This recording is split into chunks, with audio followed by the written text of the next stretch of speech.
In today's episode, Meredith asks, what are the current industry thoughts on using impressions as a metric to measure PR? Impressions are kind of like followers on Twitter, right? Or website traffic. They're a good leading indicator at the top of the funnel, because if you have zero, then nothing else can happen, right?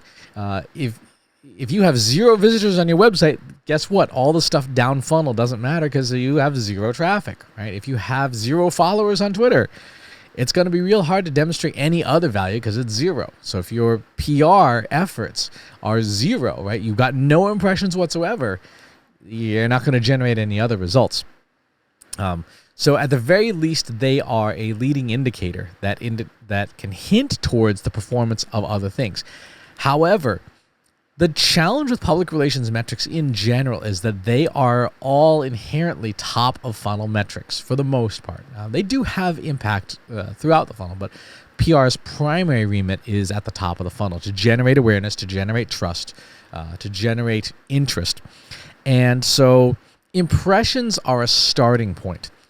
What you want to be able to do, though, is take a look at impressions and things and run mathematical analysis, something called multiple regression analysis, to see, does the impressions you create, do they have a mathematical relationship, a provable correlation to something further down the funnel, like leads generated or shopping carts started, etc. If you run that analysis, and it's a fairly sophisticated mathematical analysis, but if you run that analysis and say, yeah, there's no relationship between the impressions and form fills, then you know that your PR isn't working, right? Or that metric certainly is not valid at the very least. But again, it's one of those things where if you get no impressions, you're not going to get much of anything else from PR. But it has to be used as part of an overall measurement strategy that looks at all the PR metrics you have and then looks at the outcome that the stakeholders care about, like something that has direct line of sight to revenue, and then say, what is the mathematical relationship between these PR numbers and that outcome that means dollars in the bank? Should you rely on impressions if you have nothing else? No.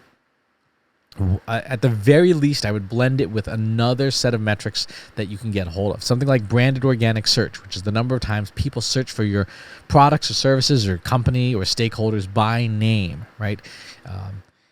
If you are creating lots of impressions in your coverage, but still nobody thinks to Google for you, you've probably done something wrong. You're getting press or coverage for things that don't matter, that doesn't remind people. Every time I hear I see Trust Insights in a blog post about analytics, they're the company to call about analytics. I should call them. And the next time that you have an analytics problem, you go into Google and you Google and you say, who's that company? Oh yeah, Trust Insights. You Google for Trust Insights, right? That's an example of how PR would create mindshare, and that mindshare translates into branded organic search, which then presumably leads to website visitors, engagements, form fills, and so on and so forth. So impressions should never be the outcome of a campaign. They should never be the final result on which you hang your hat, but they can be part of the measurement package, ultimately showing the various different PR metrics and how they correlate to results that stakeholders care about. So that's how I would tackle that particular question. It's a very good question. It is a challenging question.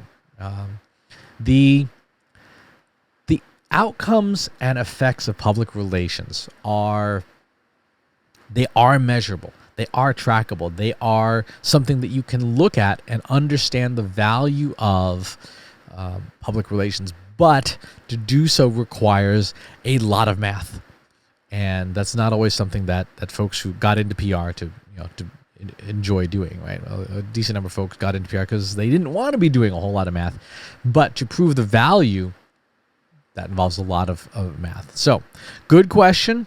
Get ready to do some math. Thanks for asking. If you like this video, go ahead and hit that subscribe button.